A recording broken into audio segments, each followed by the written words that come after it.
We are good. Sorry, guys. First, we are redo. Oh, okay. Okay. Hey, guys. All right. So this is our first time doing the Purple app because we're uploading this on like a bunch of other stuff. So just a heads up. Every week we are going to be bringing you comic reviews, honest comic reviews. We're not going to be talking about the random stuff that you don't care about. We're going to be talking about the stuff that you want. We're going to be talking about action. We're going to be talking about the art. We're going to be talking about the story. Okay. So every week we're going to be putting a couple videos up. One is a comic review. One is our geek news segment where we bring together all the news that we can find that you care about and bringing it to you in one spot. So first Twitch live for our comic review show on our YouTube. It's episode number 25. So we've been doing this for a little while. Mm-hmm. We're going to hit the ground running. Bring on the bad guys. Dr. Doom, number 1. This is going to be a 5, possibly 6-issue miniseries, if I remember right. What is the danger, son? What? Bring it on! Bring it on! You're scaring me. SpongeBob. SpongeBob. All right. So, Mermaid Man's all like, "Where's the danger, son?" You're like, "Bring it on!" I totally forgot now about it's like, SpongeBob. "Where's the bad guy, son? So bring him on!" So this one right here, obviously it follows Dr. Doom, but we are also introduced to a new character called Sister Sorrow.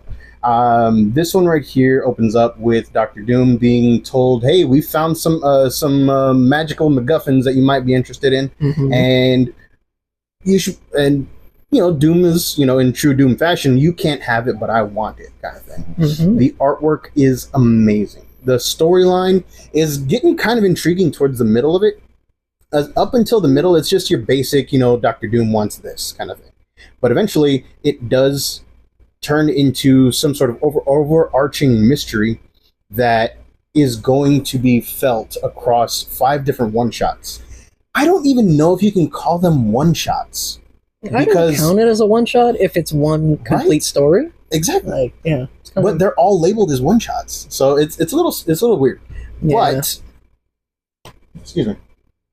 But suffice it to say, any fan of Dr. Doom is going to really like this comic. Like I said, the artwork is amazing, and Doom's motivations for here is pretty intriguing. All right, I would say, honestly, I give it about a 3 out of 5. Solid start to a possibly compelling story. I'll give it a 3 out of 5. I wasn't as compelled with this one as like maybe you were. Like, I do agree, if you're a Doom fan, you're gonna like it because it is very Doomy. But it was just like, I kind of expected, I expected a nice little one shot, a cool story, and the overarching, and then it turning into an overarching like 5-issue series story. Yeah, the story's not that intriguing for me yet. Really? Yeah, okay. Sure. It still needs to prove itself to you, huh? Yeah, like, sure, you got the guy that everybody wants to name drop a lot nowadays, but it was kind of like, oh, okay, like it wasn't what I was expecting. Maybe that's the reason why. Like, you built it up too much in your head. Or something? I built it up being like, oh, sweet, we're gonna get because I even think each one of these has a different like author, like writer. And too. A lot of them are going to have a different writing team. So that again just made me feel like, all right, we're getting nice one shots. Like, bring on the bad guys. They're going to have like some cool like bad thing that they did in each one. So I went in thinking it was going to be one thing, and then it just kind of like being this way. It's kind of like, oh, kind of killed my joy. Yeah. Oh, okay. I see. So okay. So. There wasn't really a whole lot in the solicitations for these, aside from it's going to be villain centered. So there's going to be each one is going to be a different type of villain. I think the next one that comes out is Green Goblin, and then it'll be Abomination, and then I don't know who the last 2 are. I know one of them is going to be Mephisto, but that one's already on the solicitation, so it's not really a spoiler or anything. Yeah. So yeah. My fear, like a fear that I have for this is, I hope it doesn't end up being like sequel Star Wars trilogy where you have different directors for basically each movie and the feel's just not there. I got so now that's where my like, I'll give it a 3 out of 5. Okay. but I'm like, I- eh, Okay, on it. so you're on the low end of the 3 out of 5. Yes. Like you're like a 2.5. Mhm. I'm Yeah. okay. I got you. Well, I still think it's worth picking up. So Yeah, like- I think Bring on the Bad Guys, Doctor Doom #1 is worth picking up. Mhm. So definitely a positive to me. Moving on to Exquisite Corpses from Mhm. James Tynion. Okay, Yes. James Tynion, Lift it over up at a little Imi- bit so you can see the oh, yeah. pool. the full. Yeah, James Tynion. Exquisite Corpses #1 was Mhm. amazing. It was a fantastic setup. It was a really big comic.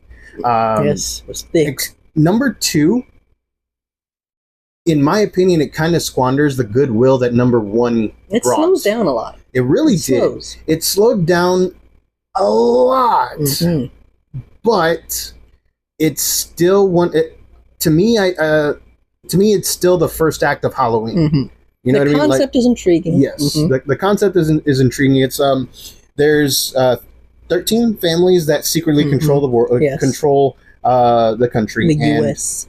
yeah, there's 13 families that secretly control the country, and they every year or every 5 years, they get together on Halloween and they present a killer, and they release them into a like basically an arena, quote Mhm. unquote. Yes, they where- pick an unlucky town.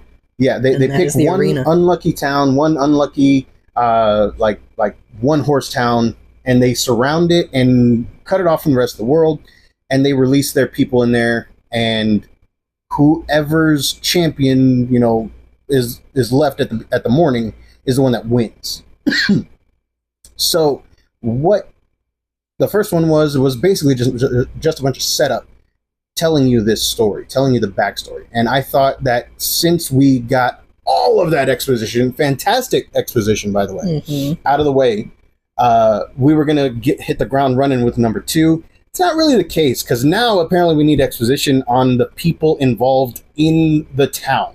Which Honestly, I thought we got enough. I thought we had the enough in the beginning. first one, Mhm. but apparently James Tynion felt that we did not. Mhm. So they're giving us more exposition in issue 2 that I feel was a little bit of excessive, but there was a surprising connection made between one of the champions and one of the townsfolk. So Mhm. maybe we're gonna be like pleasantly surprised. You know what I mean? So that's what I'm hoping for. Mhm.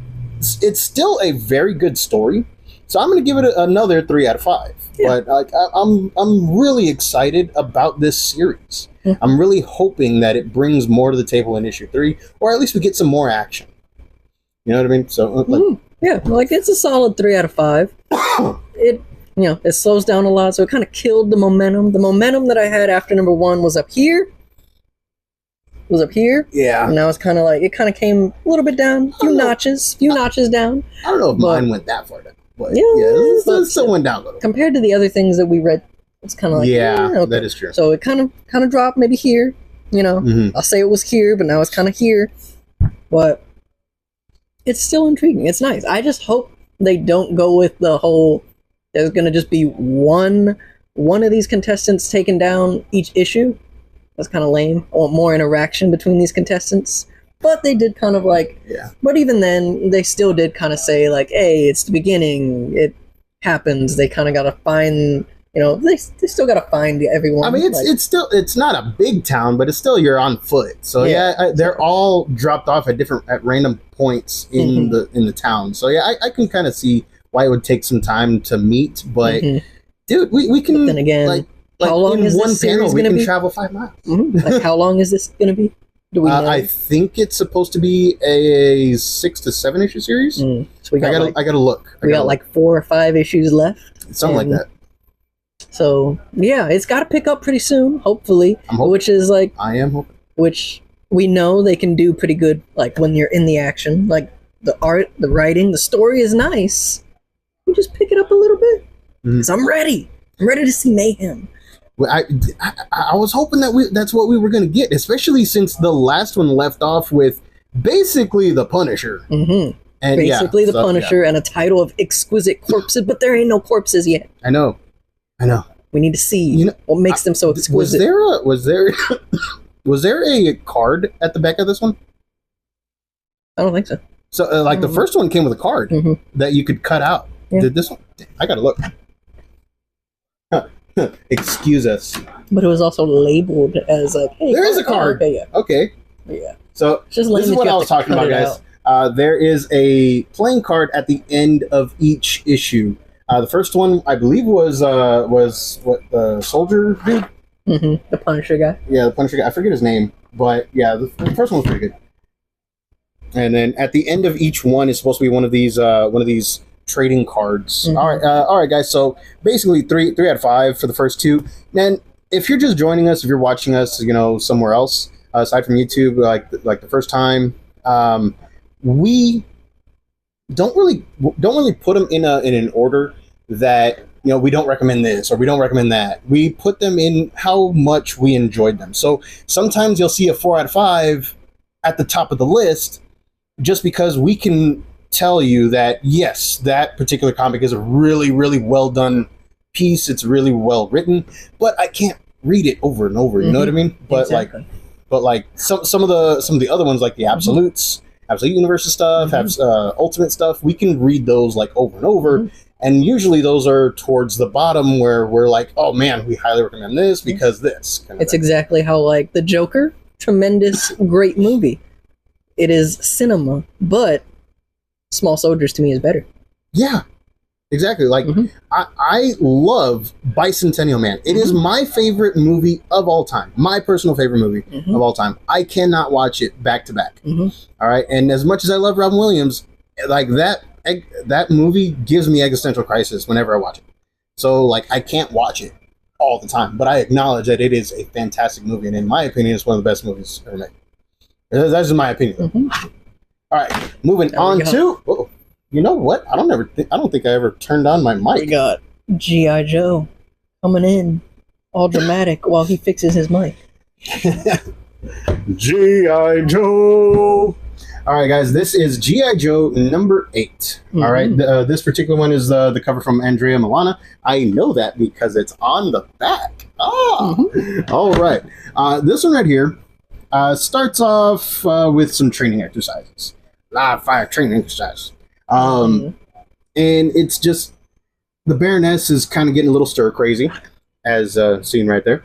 And she just wants to, stretch her legs for a little bit. So they let her go with CoverGirl as her backup, and things ensue. There's some bonding going on. The artwork is amazing. The characters are a little bit more fleshed out in here, and I have this weird thing where I really enjoy like reading about the downtime that the heroes or like the main characters have in between missions, in between world-ending crises and stuff like that. And so this one right here I really like that. You know what I mean? I really enjoyed it. And then, they have the whole inciting action thing where somebody comes in, hey, Admiral Blood wants to see you. Okay, cool. Why are the birds pooping everywhere? I saw poop. Okay? They eat, bro. It's a natural life cycle. I guess, but birds pooped. It was weird. I swear I saw it. They're getting in the game. The adrenaline's pumping. They got to relieve themselves, so they're lighter. Maneuverability. I guess, but one of them is a robot. Are they all robots? Liquid fluids. The oil's got to go somewhere. That's disturbing. You're a mechanic. I'm not a mechanic. Who said I'm a mechanic? That's what I said. I'm not a mechanic. You work on cars. Just because you work on a car doesn't mean you're a mechanic. I know how to cook. Fast and Furious. I know how to cook sushi. I'm not a chef. Fast and Furious. That's all I'm saying. I can be in Fast and. I know how to change oil. That's it. And they would find. I can probably help you change your. They would find a transmission oil. They would find a skill for that. That's all I'm saying. I guess you change oil with the power of family. With the power of family? No, there's no family over there. Yeah, but you do it for the family, for your family. That's what I'm saying. I'm like this close, man. So yes, don't harp on the birds, bro. Okay. But yes, G.I. Joe number 8. Fantastic artwork.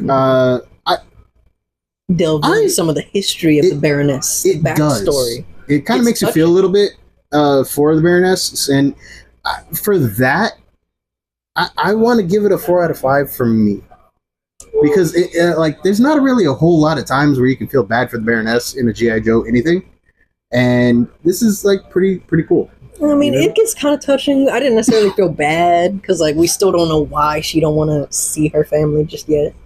But I still think it was funny. Like, oh, you have a private jet. That's cute. but yes, you know. So like, yeah, I'm there. Plus, you get a little more of the little more interaction with characters from the other side of this Oh, yeah. universe as well, which is nice. Umbrella. Mhm. So yeah, I give this one a 4 out of 5. I'll give it a positive 3 out of 5. It's Yeah. up there. It's It's- up there. It's good. But it's Like, not- this one has some rereadability. Yes. All right, can little Easter eggs here and there for the popping up characters, things like that. So that's pretty cool. Mhm. Moving on to okay. See, this one I really like. I would put it higher, but the compromisation I happened. thought this that week. was your second one. Yeah, No? but like Oh, okay. I really like this one. Yes. Yes. I think it would actually be above this other one, but the Well, compromisation. I mean, like you can put it there. I don't. Oh, okay. Like, Well, if like, it can I- go there, then I- okay, yes. But still, the compromisation puts it in number 4. So we're We're going instead to- we're switching gears to Yeah. Absolute Flash number. What is that? Number 4, or number 5, 4. number 4. Absolute Flash number 4 picks up almost immediately after number 3 leaves off, where where Wally is basically on the run with Grodd. Mhm. And if you know anything about any of the DC stuff, cool. You're gonna like the little Easter eggs that you're gonna see, like Iron Heights, the Dibneys, Linda, and basically like if you know anything about Flash or Wally West Flash in the DC universe, you're gonna really like this comic. If you don't, you're still gonna really like it. It's just it won't have that like that extra hit to you. You know what I mean? The artwork's still fantastic. The storyline is still just Wally trying to figure himself out, Grodd trying to help him out, and then we get a little bit more, not really backstory, but enough. What's the word I'm looking for? Enough inciting action, Mhm. I guess, right? Now, a little bit of details coming in. Yeah, you know? more details, but not really a whole Yes. lot of explanation the on them. crumbs that lead you to. The other rogues. Oh, actually, I was going with the crumbs that lead you to the sexy bacon. But okay. Oh, what the sexy bacon again? Yes, that's what makes a good story. The sexy bacon. That's what makes you love a movie. The sexy bacon makes you love any story. I mean, I didn't really see a whole lot of sexy bacon in here, aside That's from what I'm like saying, they because- gender swapped Because one of they're the. giving us the crumbs that lead to the sexy bacon. I mean, it was pretty cool, like seeing all the test tubes with all the Rogues Mhm, Gallery's yes, names on them. uh-huh. But I did not really like the design. This is the first. Oh wait, no, second time. This is the second time I did not like a design of a Yeah. character in here. Yeah, The first one reveal was at the end. yeah. It does look kind of like It reminded me of Marvel's Molten Man, the second one, not the yes, first one. Yes.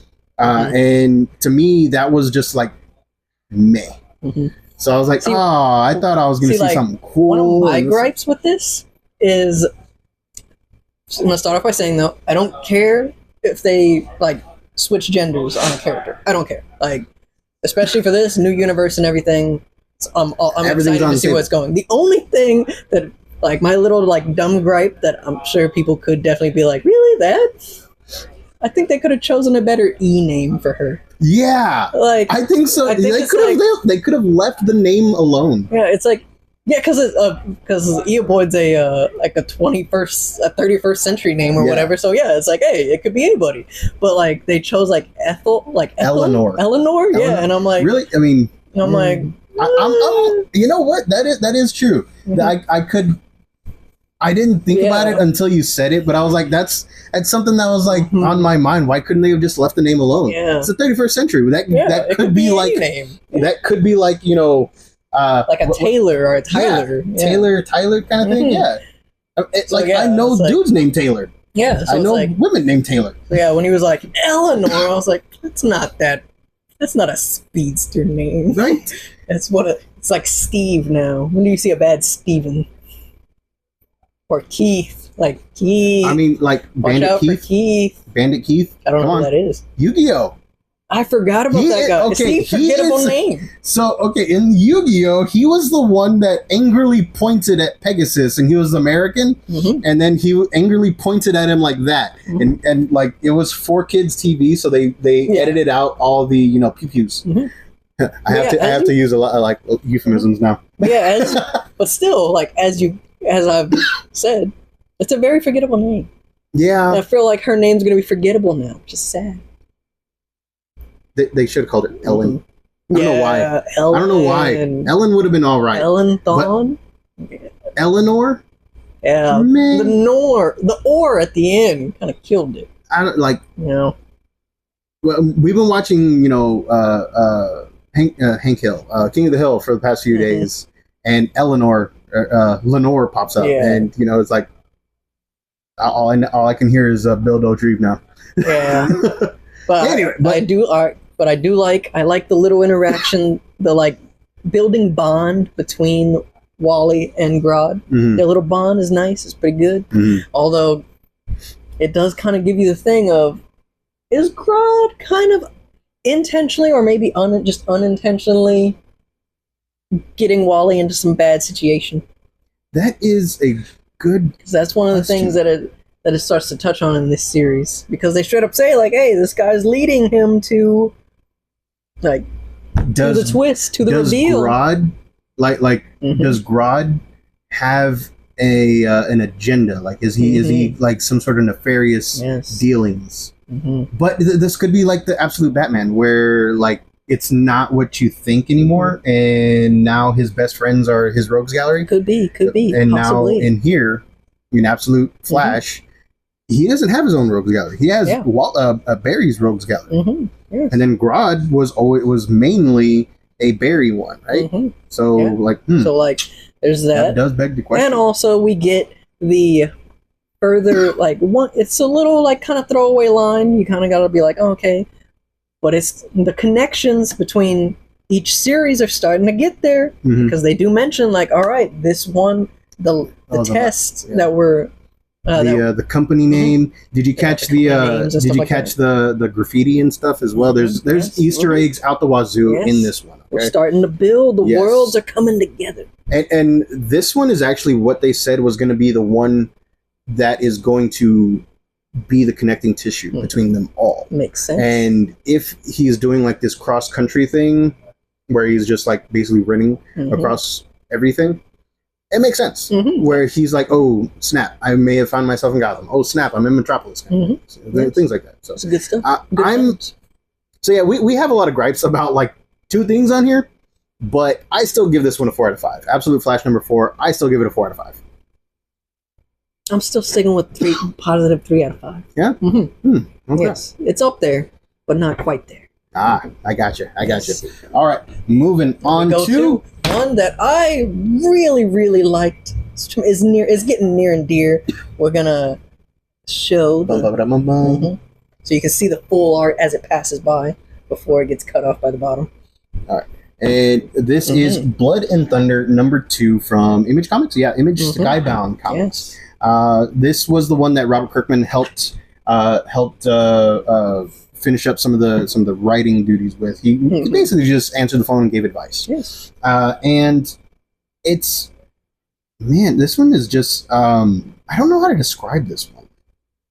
It's kind of out there. It's in the future, in space on different planets, and the main characters, Bledsoe and Thunder, are a private eye. Yeah, private eye / weapon team. Thunder being the weapon. Yes, not you.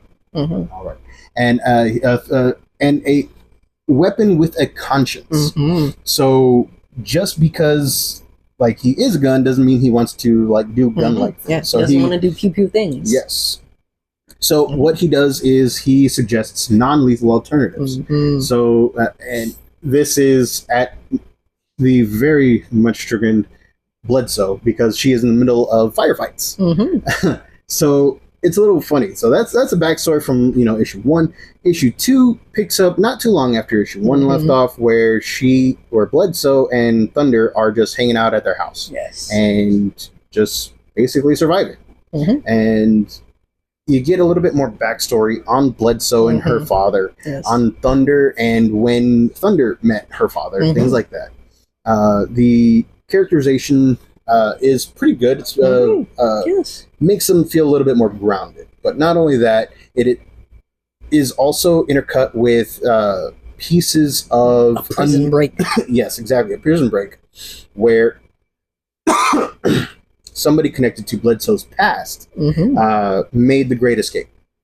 And now that creature, alien, person, I don't know what they are. This thing. Just say life form. I'll go with life form. This thing is on the loose and apparently is very eloquent and violent. Yes. Very sensitive at times, too. He's upset that the people that are sent to take him down do not know his name. Exactly. And around the same time, Bledsoe is contacted by the police. Hey, we need your help. All hands on deck. Let's get you in there. And she's basically given a blank check. And the characterization of her, like how she's drawn in her reaction, is just like, oh man, this is going to set up a pretty good, story arc. Maybe this thing is the thing that offed her daddy. I don't know. Like I'm calling it right now. That's what happened. That's speculation right there. But I give this one positive 3 out of 5. See, this one's the 4 for me, bro. Yeah. This one's the 4 for me because I love the interaction. You were touting the great AI, in the coming one. This one is even better to me, just because of the fact that you get the interaction between them, where it's like she's eating at the beginning, she's getting refueling, getting the breakfast, and he's like, "Hey, I'm low on my munitions. Can you refuel me?" And while she's refueling him, he's all like, "Ah, yeah, that's great." And even she's like, "Can you not make those noises while I do that? This sounds very weird." He's like, "Oh, okay." And then you get the backstories too on it, which is like, it's not just the model that he is of a pew pew that is a pacifist. It's really, for some reason, this AI, because you find out hey, he gave her dad and her dad's team got the same type of weapons, all AI and everything, same thing down to the bone. But this one, Thunder, happens to be, for some reason, is the only one that has a conscience, as the dad put it. So you get more interesting things. Yeah. So you get more intricate stuff in this. It lays out the world. It gets better. You get humor. The story is nice. It's just, I like it. I like it a lot. Tremendous I still recommend picking it up. Yes. But yeah. Yes. Obviously, you liked it a little bit more than I did. But yes. Yeah, because I like the humor. Yeah. The humor and the love is there. So it's like, I got you. I smell what you're stepping in. Exactly. You hear it. Yes. All right. Moving on to... It's Jeff. It really is. He's right there. I think it's called Jeff Week. What is it just called It's Jeff? It's just called Jeff the Land Shark. Well, still, it is Jeff. Jeff the Land Shark, the adorable little shark puppy cat thing that has blown up since Marvel Rivals, is in his very first physical ongoing comic. And we had to read it because obviously it's Jeff. You always have to read Jeff. All right, you got to give the fans what they want and read Jeff. And he doesn't disappoint, man. It doesn't try to be anything more than what it is. Yes, Jeff is there. He's having a picnic in Central Park, and for some reason decides, hey, I want to go mess with Doctor Strange. And, chaos ensues because you don't mess with Doctor Strange. You don't mess with the Sanctum Sanctorum without something going wrong, okay? There's just all sorts of strange things in there. Exactly. You would think he'd figure out a way to get rid of them. I mean, he has an entire house dedicated to shielding the world from them, but everybody just barges in. That's very... And, yeah, he needs to update his security, bro. He really does. Well, he's got magical snakes and magical dogs. Those magical snakes were not good. They were hilarious, but they were not good. Yeah, he needs to update the security. And then Wong. Where was Wong? For real. Why is no one there? It's almost like the writers couldn't afford to get another hero. Which is funny because, Deadpool does pop up. And so it's Jeff just doing Jeff like things, being all cute and cuddly, and getting into shenanigans because Jeff unleashes some sort of demon who steals his shadow. Yeah, and it's very Peter Panish. Exactly, as noted by one of the characters in here. But yes, very, very cute, very funny. Deadpool does provide the comic relief, also a little bit of the exposition. I don't know if he's going to continue to pop up in the series, but just the fact that they had Deadpool in here to help tell the story was a little funny. I feel like he will, He said it himself. They were best friends. They're best friends. They were besties for a while. He's got experience with what Jeff's going to be taking on, so I feel like he maybe not next issue, but like an issue down the road, come back in. I think that this may be a Blue Key because this is the first appearance of Jeff's Infinity. No, Jeff's Infinity Pocket. Okay. Oh, Jeff's Infinity. Yeah, Jeff's Infinity Pocket. He's got a skin pocket, and that's all they say about it, and it shines. I don't know what's in there. And I'm a little bit disturbed. Snoopy's doghouse. Maybe like Time Lord technology. But yes, I greatly enjoyed Jeff the Land Shark, the new ongoing series. I definitely recommend picking it up. I gave it a 4 out of 5. I agree. 4 out of 5. I love that little darn shark. Okay, I'm hoping for some more guest stars, and then more shenanigans along the way. So we'll see how that goes. All right. Now we are going to come out with our top two. Our top two. Yes. This was your pick of the week, right? Yes, my personal pick of the week. Only not his personal, just because I do agree it does get a little sad. It's a little touching, but yes, Krypto. The last dog of Krypton. The last dog of Krypton. All right, we'll move this back over here, and we'll try to center it up a little bit. That's good enough. All right. So, but yes, it depicts Krypto's journey from Krypton to Earth.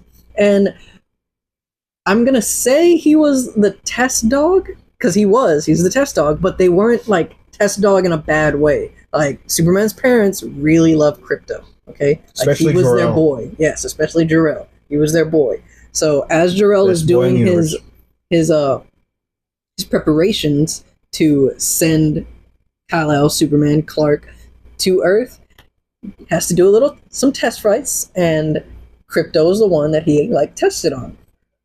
And all throughout there, he's letting him know, he's on the virtual screen, letting him know hey, you're doing good, don't worry, boy, you're gonna come back, but as all things go in comics, there's a twist, nothing can ever go planned when it comes to science.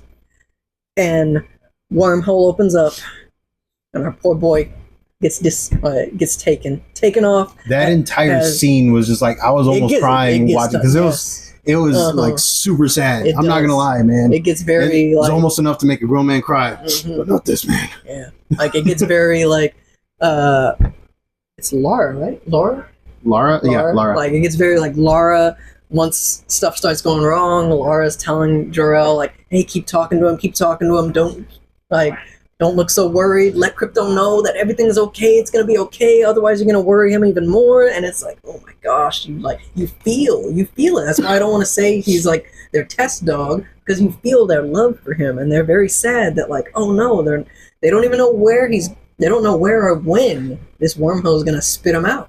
And so, just the origin is very nice setup. You get a little twist at the end of who finds him. Oh yeah, and that right there, I was oh snap! Yes, yeah, that's weird. Now, not only, I can't say anything about it. I can't say anything about that twist. That's why the only things I wanted to say is it's depicting his arrival to Earth. It's basically the same departure as Kal-El, just a little bit earlier.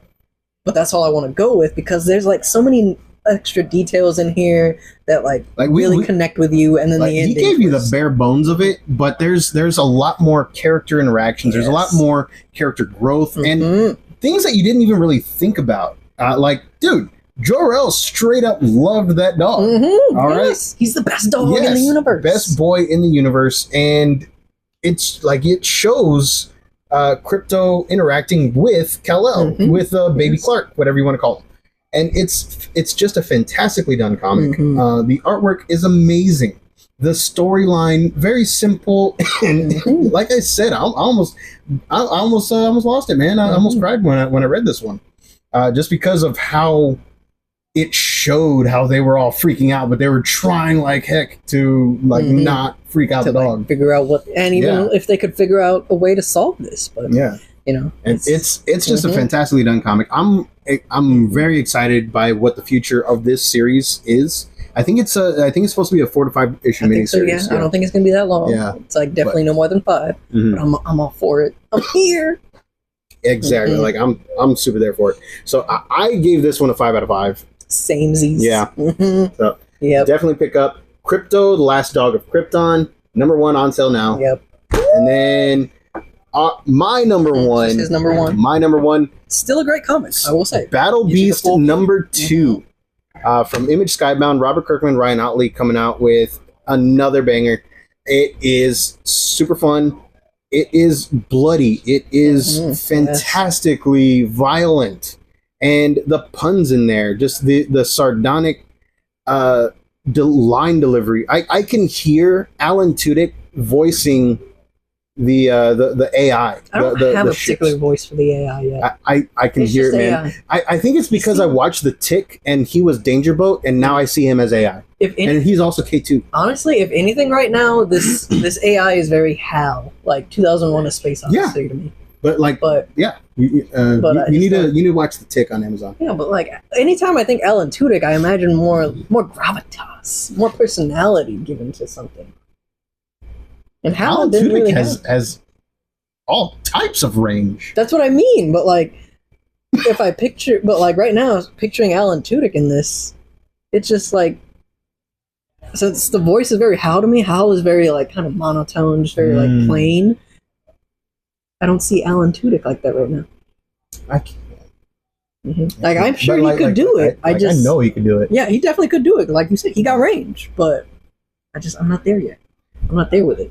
I'll give you that. I'll give you that. But like this one right here, it follows Battle Beast still on his journey to find an end. Still on a journey to find somebody that can best him in battle and give him the fight that he wants, fight to the death. Yeah. And it's just filled with his just anger at not being able to find somebody to challenge him. He just wants that challenge, right? And along the way, he finds like a little piece of information that may give him the fight that he wants.